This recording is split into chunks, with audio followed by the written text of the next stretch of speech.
आज या ठिकाणी पहिल्यांदा फळांच्या आजूबाजूची स्वच्छता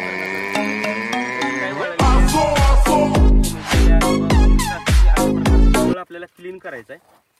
व्यवस्थित फळ क्लीन केल्यानंतर कात्रीच्या साहाय्याने हे जे छोटं फळ असते साईडला, मोठं फळ आणि छोटं फळ, हे छोटं फळ कुठल्याच आपल्याला कामाचं नाही, त्यामुळे हे काढून टाकायचं आपल्याला. तर अशा प्रकारचे पहिल्यांदा फळाची स्वच्छता करणं गरजेचं आहे. कारण की बॅगेमध्ये जर आपण काड्या आणि अनावश्यक घाण जर बॅगेमध्ये बॅगिंग करताना जर घातली तर आपल्याला त्या ठिकाणी त्या बॅगिंगचा किंवा त्या फळांचा कुठल्याच प्रकारचा फायदा होत नाही. तर अशा प्रकारे बॅगिंग करायच्या आधी पुढे 4 माणसं लावून या ठिकाणी अशी बॅगिंगची या फळांची स्वच्छता करणं गरजेचं आहे. आणि या ठिकाणी राहिलेल्या ज्या अतिरिक्त वेस्टेज ज्या करपलेल्या किंवा खराब झालेल्या ज्या मोहर निघलेल्या ज्या काड्या आहेत त्या अशा प्रकारच्या काड्या पण या ठिकाणी स्वच्छ करून घ्या, जेणेकरून मालाला कुठल्याही प्रकारचं स्कॉर्चिंग येणार नाही आणि येणाऱ्या व्यापाऱ्यांना चांगल्या प्रकारची बाग आपल्याला स्वच्छता दिसेल, याची सगळ्यांनी काळजी घ्या. आज या ठिकाणी आपण ही 2 वर्ष वयाची केशर आंब्याची बाग आहे.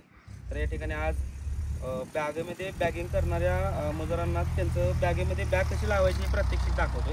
तर या ठिकाणी बॅग लावताना सुरुवातीला बॅगेमध्ये आतमध्ये हात घालून या ठिकाणी बॅगेमध्ये जे एअर पास होणारे जी होल आहेत ती पहिल्यांदा ही होल मोकळी करायची आहेत. आपल्याला होल मोकळी केल्यानंतर आतमध्ये जे फळं स्कॉर्चिंग येणं, डॅमेज होणं किंवा टेम्परेचर हीट मेंटेन करणं, याच्यासाठी आपल्याला ही एअर लेअर बाहेर काढायचं आहे.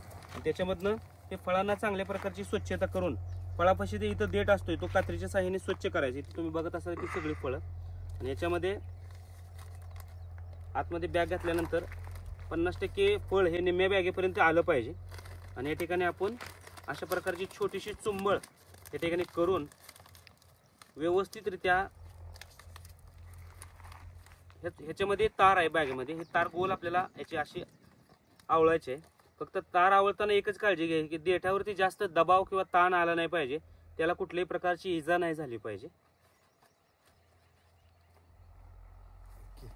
तर अशा प्रकारे बॅगा सगळ्या बागेला लावून घ्या. तर आज या ठिकाणी तुम्ही बघा की बॅगिंग करण्याच्या आधी सुरुवातीला आपल्याला काय करायचं आहे. तर या ठिकाणी अशा प्रकारचं स्वच्छता करून या ठिकाणी मोठ्या फळाच्या ठिकाणी जर छोटं फळ जर वेडवाकडं असेल तर ते फळ पहिलं थिनिंग करणं गरजेचं आहे. थिनिंग करताना फक्त एकच काळजी घ्यायची की फळाला कुठल्याही प्रकारची इजा झाली नाही पाहिजे. आणि या ठिकाणी बघा 3 फळ आहेत, एक फळ मोठा आणि 2 फळ खराब आहेत. तर ही उन्हाच्या चट्ट्यानं किंवा वेडवाकडे वाढलेत, त्यामुळे ही दोन्ही पण फळं काढून सिंगल फळ ठेवून या ठिकाणी आपल्याला बागेची चांगल्या प्रकारची बॅगिंगची आपल्याला सोय करायची आहे. या ठिकाणी बघा ही जी 2 फळं दिसतात काढलेली, ही वेडीवाकडी फळं आहेत, ही काढून टाका, जेणेकरून पुढे जाऊन त्या फळांमुळे साईडच्या आंब्याचा लॉस झाला नाही पाहिजे. आणि फळांपाशी चांगल्या प्रकारची स्वच्छता ठेवा. अशा प्रकारे हे बघा.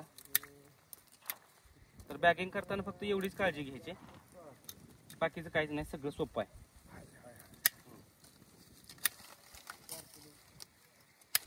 समजलं? हात घालून त्याच्यामध्ये जो एअर आहे तो एअर पास करा पहिल्यांदा. एअर पास केल्यानंतर व्यवस्थितरित्या ही फळं बॅगेमध्ये सोडा आणि व्यवस्थित दोन्ही बाजूनी चुंबळ करा आधी छोटीशी.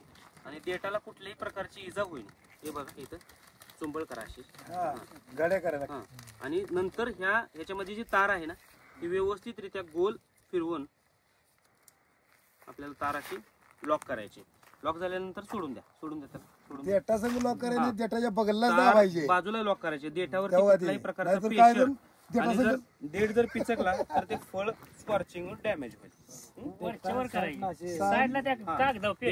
देठावरती ताप द्यायचा नाही. बॅगला जी वरती शेंड्यामध्ये जे तार आहे ना ते तारच लॉक करायचे वरच्या वरती, त्याला लॉक करून टाकायचे आपल्याला.